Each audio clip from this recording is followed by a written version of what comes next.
Nah, oke, sekarang kita pengen ngukur dari A ke B, tapi di sini ada pegunungannya. Dari A ke B, tapi ada barang ini. How are we going to do that?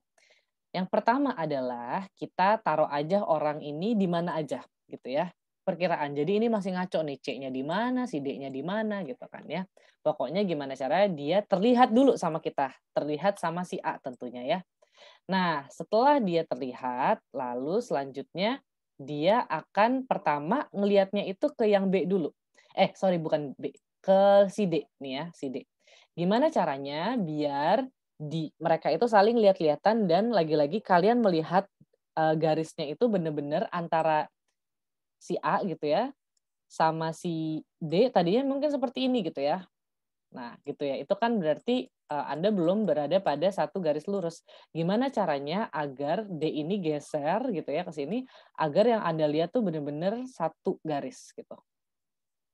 Itu yang pertama gitu ya. Lalu selanjutnya yang di tengah-tengah itu kan ada si C ya.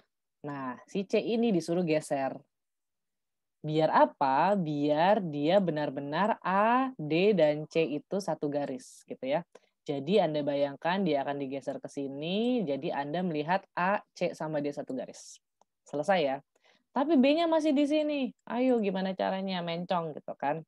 Sekarang karena A sama C itu sudah satu garis gitu kan ya dianggapnya.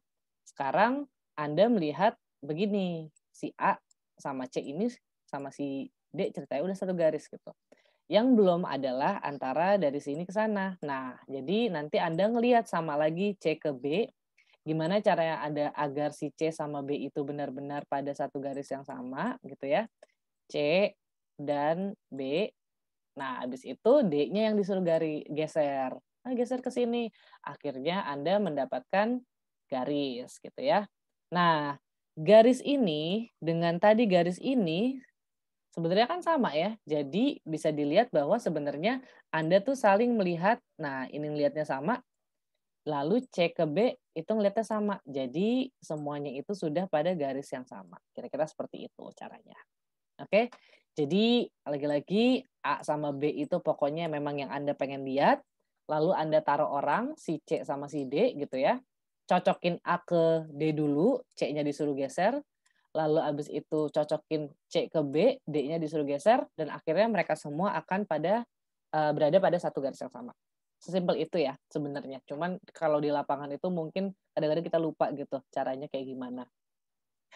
Nah selanjutnya, lagi-lagi kita akan pakai pita ukur dulu dengan untuk jaraknya ya, itu kalau misalnya jalan itu emang hanya penanda-penandanya, kita nggak bisa ngukur pakai itu tentunya ya. Nah, jadi, caranya sih, sebenarnya sama aja ya, pokoknya, biasanya sih kalau di pita ukur yang untuk survei, dia itu ada pengaitnya gitu, ada pengaitnya yang dia akan oke dia titiknya di situ gitu ya. Lalu abis itu dia berhentinya itu di mana gitu.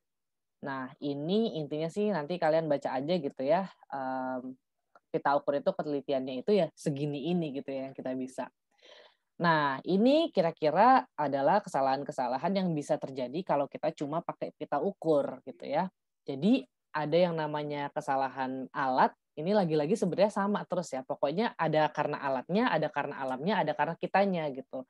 Kesalahan alat berarti mungkin pitanya itu udah memuai atau seperti apa, atau dia cacat, atau pitanya sobek, macam-macam. Lalu kalau misalnya kesalahan alam gitu ya, misalnya mmm, jarak horizontal antara kelulusan akhir pita bervariasi karena pengaruh suhu, angin, dan berat pita. Jadi lagi-lagi kalau misalnya itu ya kalau misalnya ada angin, pitanya ketiup-tiup, yang kayak gitu-gitulah yang mengakibatkan pengukuran kita bisa salah gitu ya. Kalau misalnya manusia, ya kitanya sendiri gitu ya, catatannya salah gitu kan, atau misalnya kita malah, ngukurnya itu salah, misalnya inci jadi senti, yang hal-hal seperti itulah. Karena kan pita ukur itu kan bolak-balik ya, inci sama senti gitu. Itu yang kadang-kadang nyebelin gitu salahnya. Nah, ada nggak sih cara mengukur lain yang selain pita ukur? Nah, kita lihat di segmen selanjutnya.